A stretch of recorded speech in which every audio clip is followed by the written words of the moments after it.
Bonjour, bienvenue à cette conférence de presse. Elle est web diffusée, alors je souhaite la bienvenue à tous ceux et celles qui nous regardent via ecdq.tv.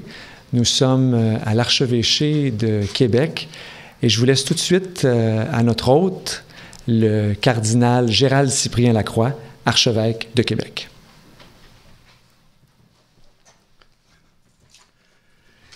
Bonjour et bienvenue. 2 nouveaux saints à Québec. La joie est évidente dans nos cœurs, sur nos visages. Grande joie à l'annonce faite par le pape François ce matin à Rome des canonisations de 2 grands personnages de l'histoire de Québec. Dorénavant, ils seront connus comme Saint François de Laval et Sainte Marie de l'Incarnation. Mon cœur palpite juste à nommer pour ces premières fois ces deux grandes personnes de chez nous. Les 2 sont d'origine française. Marie de l'Incarnation de l'archidiocèse de Tours et François de Laval du diocèse de Chartres. Et l'évêque actuel, qui est l'archevêque de Tours, Monseigneur Aubertin, a été d'abord évêque à Chartres et il est maintenant archevêque à Tours. Vous me permettrez de le saluer et de remercier ces 2 diocèses de nous avoir préparés et envoyés, même si c'est l'Église qui envoie de bien des façons, ces 2 personnes qui ont fait vraiment toute la différence chez nous. Depuis toujours, François de Laval et Marie de l'Incarnation jouissent d'une réputation de sainteté. Leur courage, leur audace, leur zèle apostolique et missionnaire ont grandement contribué à bâtir l'Église et la société. Ils sont les ouvriers de la première heure de l'évangélisation de notre pays. Le pape nous les donne aujourd'hui comme modèle de sainteté.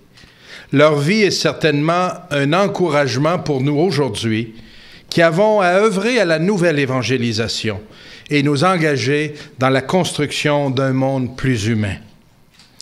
Avec nos 2 nouveaux saints ici à Québec, le pape a aussi canonisé aujourd'hui un prêtre jésuite d'origine espagnole qui a œuvré une bonne partie de sa vie au Brésil, Saint José Anchieta. Nous nous réjouissons avec le peuple brésilien. C'est un grand jour pour toute l'Amérique. Merci à vous, des médias, d'être là aujourd'hui pour nous aider à transmettre cette bonne nouvelle au monde entier. Merci à l'équipe de CDQ pour votre présence et votre transmission en direct. Sans plus tarder, j'invite Sœur Louise Gosselin, supérieure générale des Ursulines, à nous partager ses réflexions en ce grand jour de la canonisation de Marie de l'Incarnation. Sœur Louise.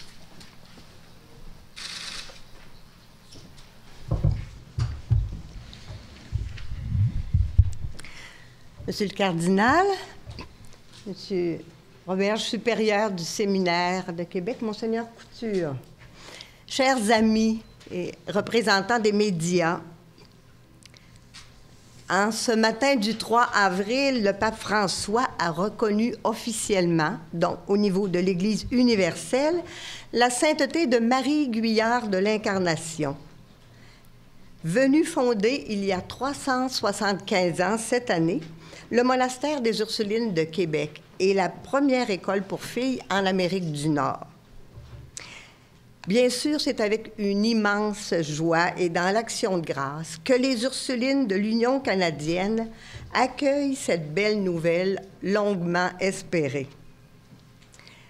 Le pape François a reconnu que la vie de Marie Guyart était un miracle. Son intimité avec Dieu l'a rendue capable des plus grands risques et des plus grandes audaces pour le faire connaître. Notre joie et notre fierté rejoignent celles de la communauté des prêtres du séminaire de Québec et de toute l'Église de Québec pour la canonisation de François de Laval, premier évêque de Québec.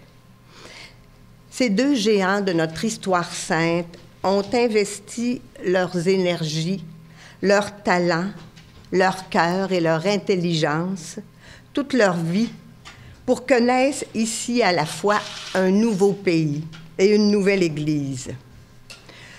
Leur don, entier et sans retour, qui ne s'explique que par la foi et l'amour, nous a ouvert un avenir.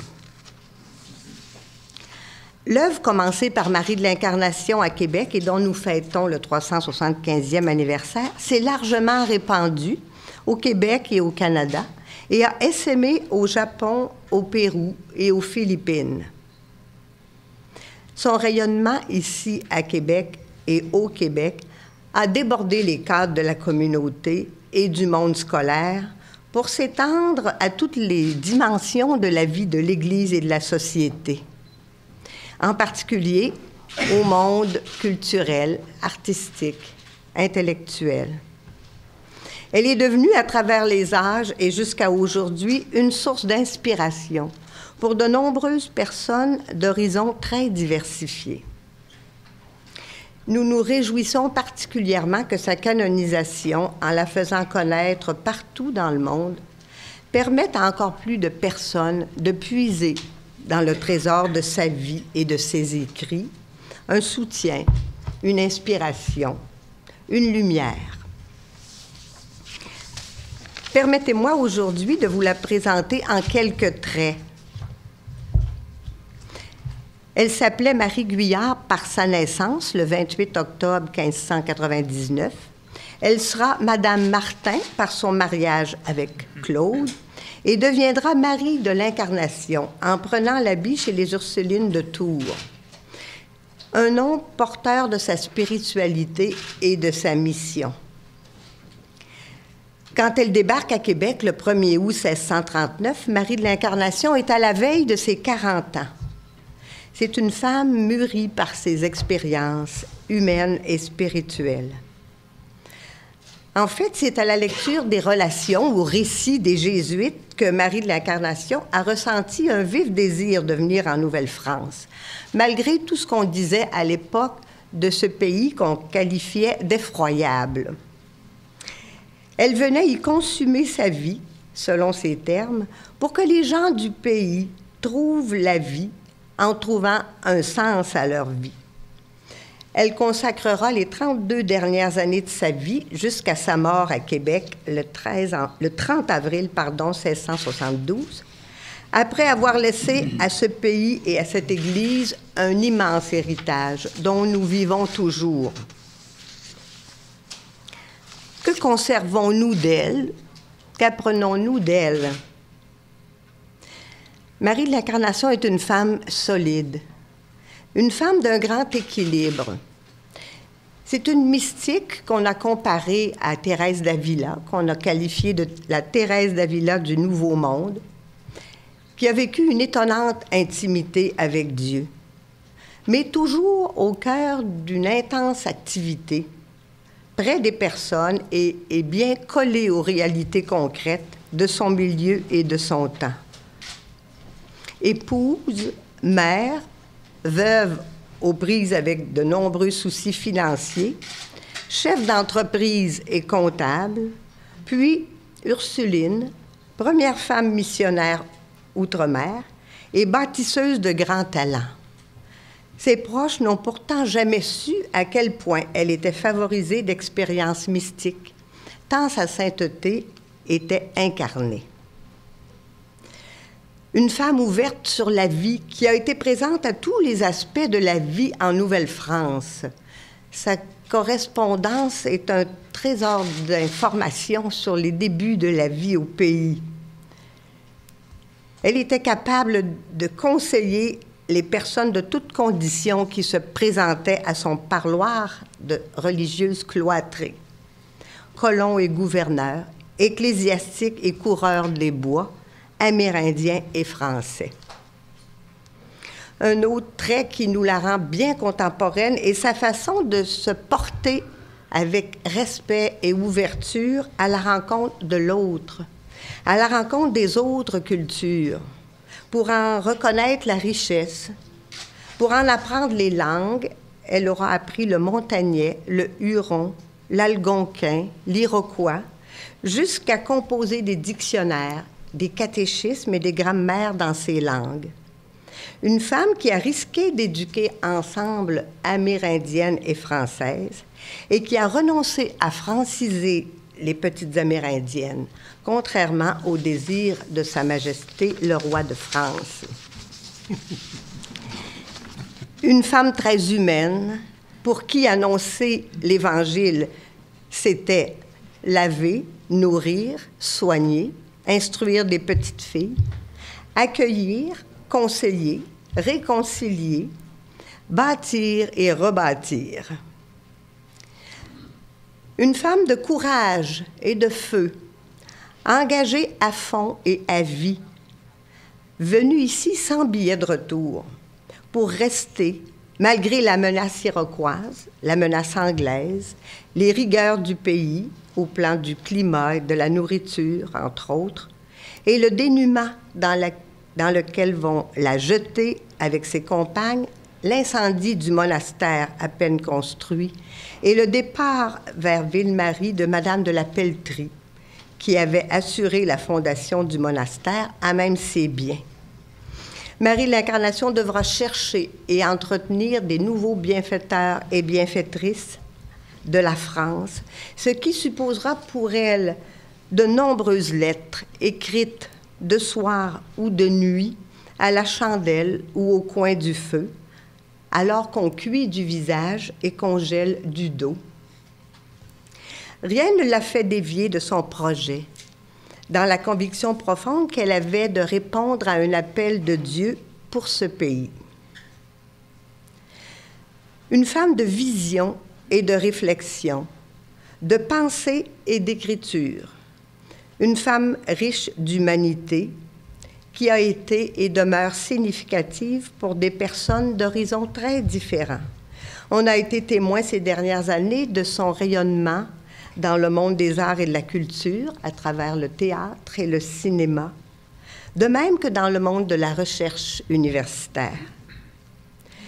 Une femme de lien et de réseau qui, par sa correspondance, non seulement avec son fils et sa communauté, mais avec de nombreux amis de France, a impliqué toute une partie de la société française dans ce grand projet, cette aventure de l'évangélisation du Nouveau Monde. Une femme fidèle à ce qu'elle croit, à celui en qui elle croit, et qui est allée jusqu'au bout de son don, en prenant tous les risques.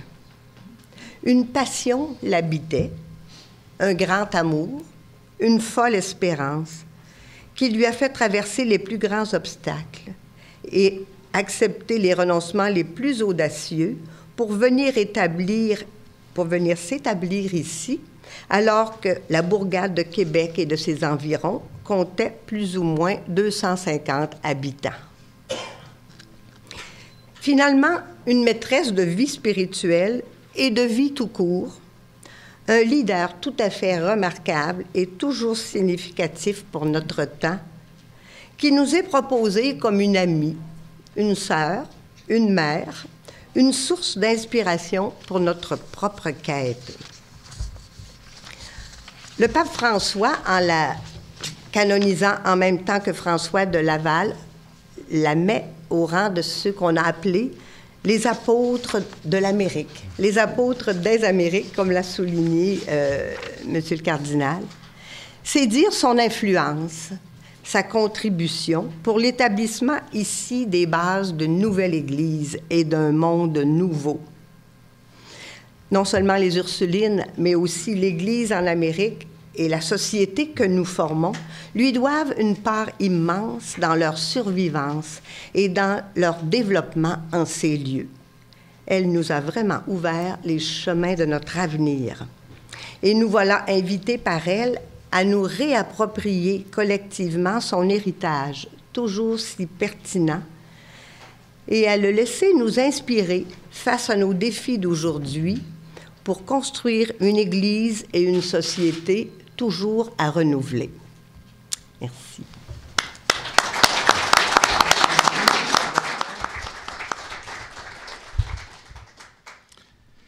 J'invite maintenant le chanoine Jacques Roberge, prêtre de notre diocèse et supérieur général du Séminaire de Québec, à nous partager ses réflexions au sujet de Saint François de Laval, fondateur du séminaire et premier évêque catholique de Québec. Sœur Louise Gosselin, Monseigneur l'Ancien, représentante des Ursulines, confrères, représentants des médias, nous sommes bien conscients de vivre aujourd'hui un moment exceptionnel pour l'Église canadienne et tout spécialement pour l'Église de notre diocèse et le Séminaire de Québec. La canonisation de François de Laval est pour nous évidemment un événement que nous souhaitions et attendions depuis très longtemps.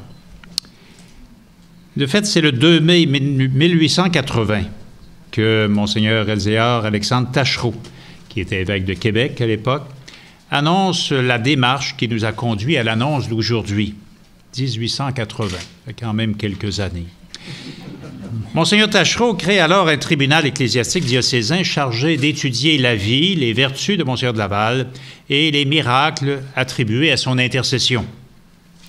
Ce tribunal va siéger durant plus de 3 ans et les conclusions de son travail furent envoyées à Rome. 10 ans plus tard, en 1890, Léon XIII, après une étude attentive du dossier, signe le décret d'introduction de la cause de François de Laval et à partir de ce moment-là, ce dernier reçoit le titre de vénérable.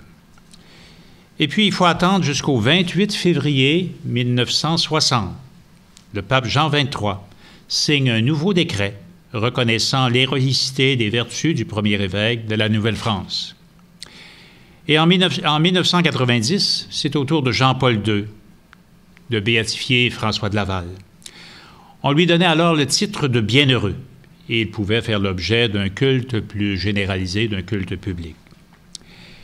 Aujourd'hui, François de Laval est canonisé par le pape François, c'est-à-dire qu'il est proposé comme modèle de vie évangélique et de pasteur à l'Église universelle. Et il est inscrit au calendrier des saints dont la fête sera célébrée dorénavant dans toute l'Église annuellement. Et en passant, Monsieur le cardinal, nous avons fait une première ce matin au chapitre. Nous avons célébré certainement la première messe en l'honneur de Saint François de Laval avec le chapitre dans votre cathédrale. Merci. C'est durant le carême, mais c'est jour de fête. Hein? Oui, oui. Bon. Nous vivons donc aujourd'hui l'aboutissement d'un long processus auquel ont participé plusieurs personnes, dont les évêques de notre diocèse, les biographes de François de Laval, les postulateurs et vice-postulateurs de la cause, et plus près de nous, les responsables du Centre d'animation François de Laval, qui ont travaillé à faire connaître et aimer le premier évêque de notre diocèse. Parmi ceux-là, j'aimerais rappeler à notre mémoire Feu Georges-Édouard Demers, qui a travaillé presque toute sa vie pour la cause de François de Laval, qui a fait un séjour à Rome avant la guerre, qui a dû revenir durant la guerre pour y retourner par la suite. Un dévouement extraordinaire. Plus près de nous, évidemment, j'aimerais souligner également le travail du chanoine Jacques Lemieux, qui est vice-postulateur depuis plus de 30 ans, qui est ici parmi nous, qui est ici comme prêtre du séminaire, mais aussi à titre d'expert. Et après la rencontre, il sera certainement disponible pour donner aussi des entrevues. J'aimerais souligner la présence aussi de sœur Doris Lamontagne, qui est ici, qui a été la première animatrice, je pense, du Centre François de Laval, donc qui a travaillé énormément pour la cause de canonisation. Si l'annonce du pape François aujourd'hui est un peu le fruit du travail de nos prédécesseurs, cette annonce est surtout la confirmation de ce que les contemporains de François de Laval ont toujours perçu de lui. Dès son arrivée en Nouvelle-France, le jeune évêque a su toucher le cœur des diocésains. Et je cite quelqu'un qui est sur le podium aussi aujourd'hui. « Je dirais qu'il vit en saint et en apôtre », écrit Marie de l'Incarnation. « C'est un homme saint, poursuit-elle, le père des pauvres et du public. Il donne tout et vit en pauvre, et l'on peut dire qu'il a l'esprit de pauvreté. Il tient tout le pays en admiration. » François de Laval avait également un grand amour pour les malades. Il aimait leur rendre visite à l'Hôtel-Dieu, les consoler, les accompagner dans leurs souffrances et leur venir en aide tant qu'il pouvait. On tentait même de l'empêcher d'entrer en contact avec les malades, de peur qu'il n'attrape quelque maladie mortelle. Mais rien ne pouvait l'arrêter et calmer sa grande charité. Après sa mort en 1708, l'intendant écrivait à la cour de France, « Aussitôt après son décès, les peuples l'ont pour ainsi dire canonisé, ayant eu la même vénération pour son corps qu'on a pour ceux des saints, étant venu en foule de tous côtés pendant qu'il a été exposé sur son lit de parade et dans l'Église, pour lui faire toucher leur chapelet. Ils ont même coupé des morceaux de sa robe que plusieurs ont fait mettre dans de l'argent, et ils les regardent comme des reliques. » Ce sont les contemporains qui parlent. Imprégné des grandes vertus évangéliques, le premier évêque de la Nouvelle-France a été également un pasteur dynamique, ingénieux et audacieux. Arrivé dans un pays où tout était à bâtir, il a eu l'ingéniosité d'organiser la mission autour de son séminaire qu'il a fondé en 1663. Son séminaire était non seulement une maison de formation pour le clergé, mais c'était aussi le cœur de son diocèse, un lieu de résidence pour rassembler tous ses prêtres. Le diocèse de François de Laval avait la taille de l'Amérique, on le sait. Il n'y avait alors aucune division paroissiale, tout était à créer, tout était à bâtir. Il s'est vite rendu compte qu'il serait inutile de commencer par fonder des paroisses pour y envoyer des curés résidents. La population était trop clairsemée et les habitants trop pauvres aussi pour construire églises et presbytères et soutenir leur clergé. Les premiers prêtres de son séminaire furent donc des missionnaires. Ils allaient de région en région pour visiter leurs ouailles, administrer les sacrements, et ils revenaient au séminaire, leur port d'attache, pour se ressourcer, refaire leurs forces avant de repartir pour la mission. Pour pourvoir aux besoins de son séminaire, François de Laval a eu l'audace et la clairvoyance d'acheter un immense territoire avec ses propres deniers, la seigneurie de Beaupré et l'île d'Orléans. Et à sa mort, il a tout légué à son séminaire afin de permettre à ce dernier de poursuivre son œuvre et de continuer à soutenir l'Église qu'il venait de fonder.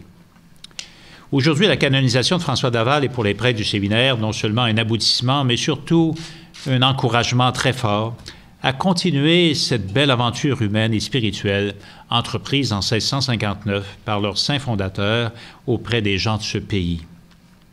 Nous travaillerons à le faire connaître davantage, convaincus que sa fidélité dans la foi, sa détermination et son audace sauront encore inspirer les femmes et les hommes d'aujourd'hui dans la poursuite de l'annonce de la bonne nouvelle et de l'édification d'une société encore plus juste.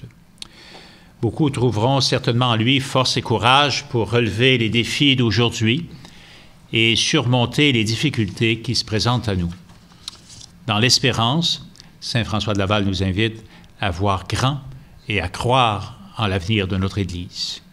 Nous accueillons donc cet événement de la canonisation de François de Laval et de Marie d'Incarnation comme un don extraordinaire du pape François, qui propose ces deux fondateurs de l'Église canadienne comme des modèles à imiter, des modèles de foi, de persévérance dans la mission, des modèles d'amour des pauvres, des malades, des petits, des modèles d'éducateurs et d'éducatrices, bref, de grands modèles de vie chrétienne.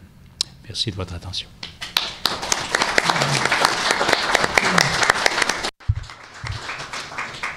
J'invite à son tour Monseigneur Maurice Couture, archevêque émérite de Québec, à nous partager quelques réflexions sur l'événement unique et que nous partageons, que nous vivons aujourd'hui. Dorénavant, Monseigneur Couture, vous et moi, on pourra dire qu'on a un prédécesseur, on a eu un prédécesseur qui est un saint. C'est quelque chose. À vous la parole.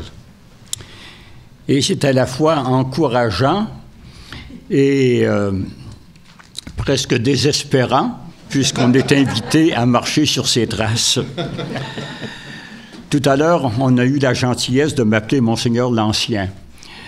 Évidemment, quelqu'un qui est habitué à faire des mots croisés et qui sait que ancien peut être un synonyme de vieux, ça pourrait paraître être plus ou moins gentil.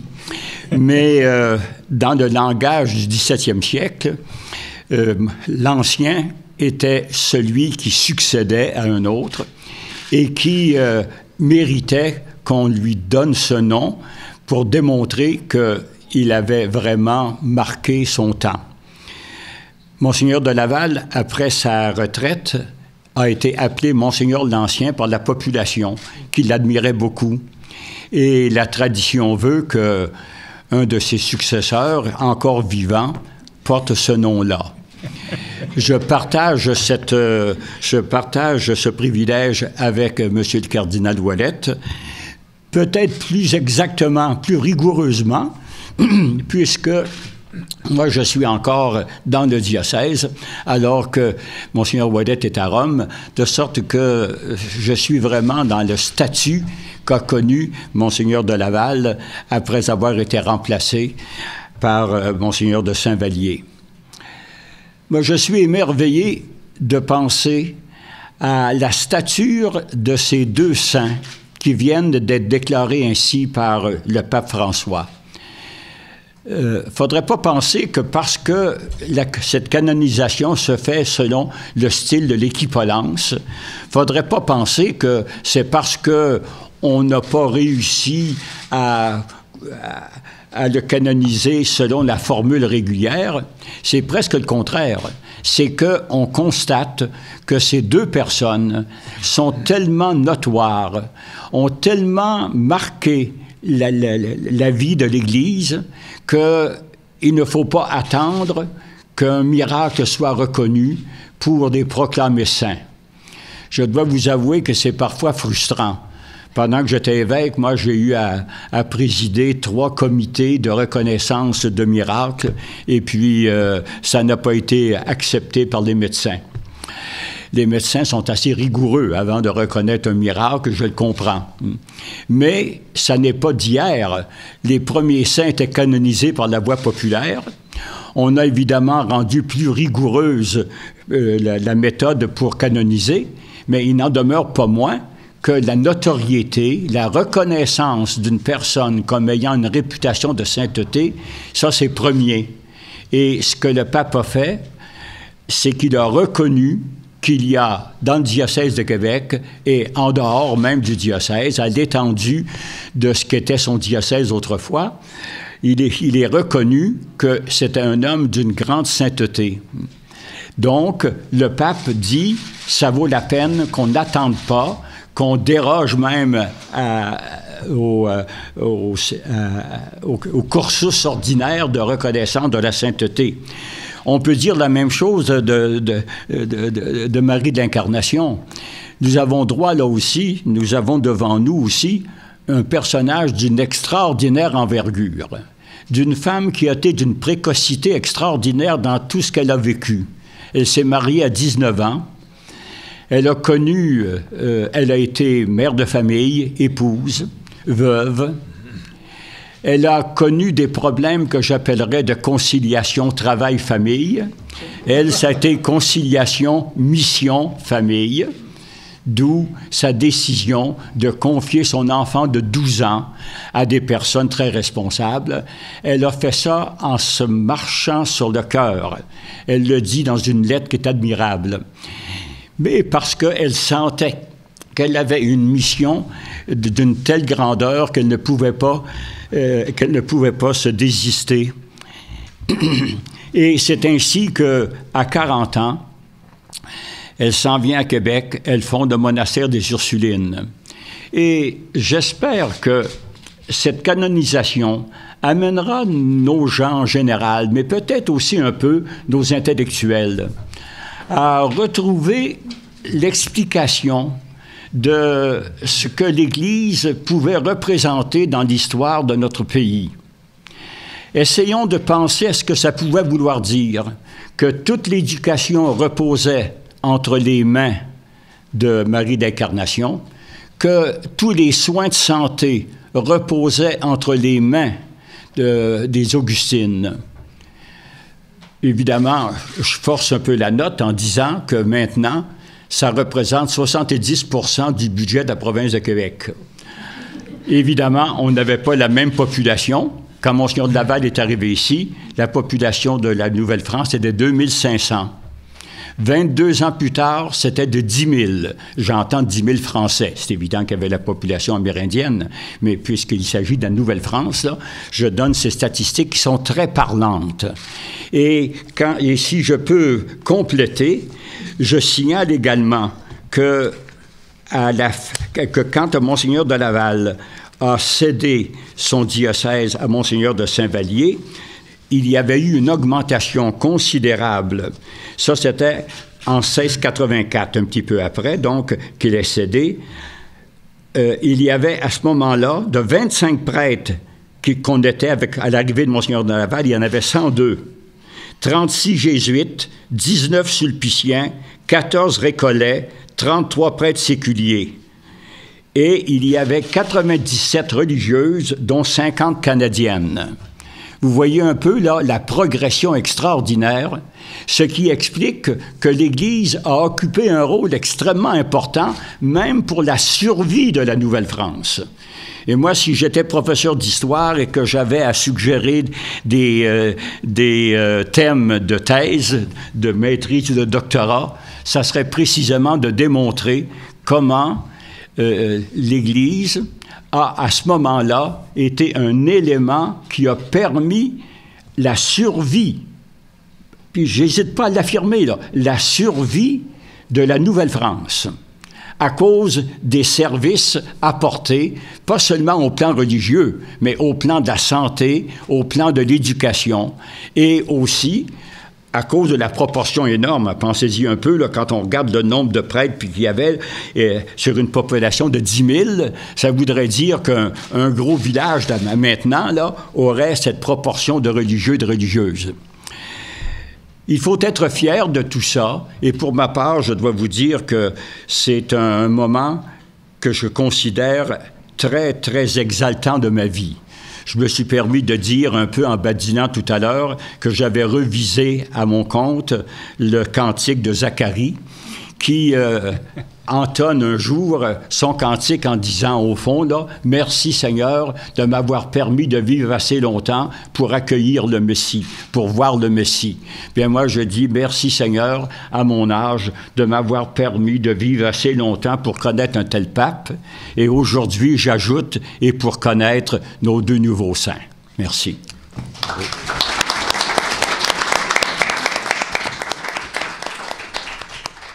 Merci, Monseigneur Couture. Alors, ce n'est pas une surprise, je pense bien, que je vais vous annoncer. Nous allons célébrer avec beaucoup de joie ces canonisations. Les lieux où se trouvent les restes de nos deux nouveaux saints sont tout près d'ici et accessibles à tous ceux et celles qui souhaitent faire une visite pour se recueillir, pour prier. Vous trouverez à ces endroits la cathédrale, à la basilique cathédrale Notre-Dame de Québec, ainsi qu'au monastère des Augustines, à la chapelle de l'information des Ursulines, excusez-moi. On espère que ça viendra aussi pour les Augustines. Vous trouverez à ces endroits de l'information pour mieux connaître Saint François de Laval et Sainte Marie de l'Incarnation. À Québec, nous prévoyons une grande célébration d'Action de grâce. Dimanche, le 18 mai, en après-midi. Le lieu et les détails vous seront communiqués dès que tous les événements seront ficelés. Dimanche, 18 mai, une invitation à toute la population. À Québec, cette fin de semaine de mai, nous célébrerons la montée jeunesse en accueillant des jeunes adultes de tout l'Est du Canada. C'était déjà prévu. Cette grande fête d'Action de grâce nous apparaît un très bon moment pour exprimer notre joie. Toute la population sera invitée à y participer. Je verrai, j'espère bientôt avec le pape François, la possibilité qu'il préside, qu'il célèbre une messe d'Action de grâce à Rome, possiblement cet automne. Nous pourrions organiser un pèlerinage sur les pas de Sainte Marie de l'Incarnation et de Saint François de Laval en France pour terminer notre pèlerinage à Rome avec le pape François. Je vous tiendrai au courant. Je suis convaincu que plusieurs personnes seront intéressées à vivre cette expérience, ce pèlerinage, et rendre grâce avec le pape et l'Église universelle de ces deux nouveaux saints. Déjà, sur les sites Internet, une information abondante est disponible pour mieux connaître nos deux nouveaux saints, des écrits, des reportages, des vidéos. Notre joie est grande que ce cadeau qui nous arrive aujourd'hui stimule notre foi, nous donne le courage de vivre avec fierté notre mission au cœur du monde de notre temps, où il ne manque pas de défis, mais où il y a aussi de magnifiques opportunités.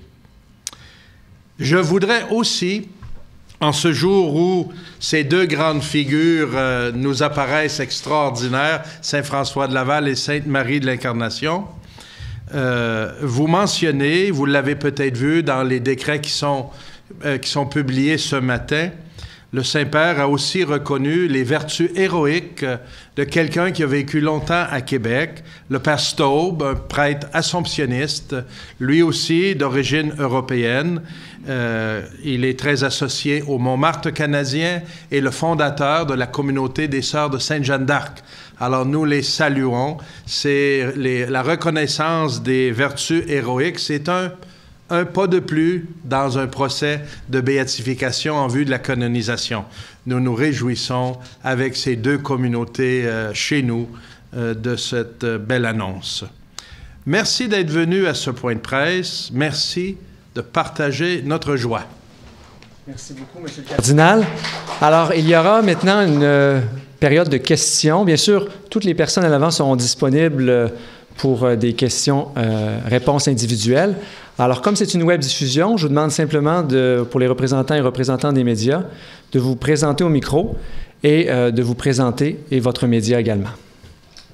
Bonjour, Guylaine Bussière de Radio-Canada.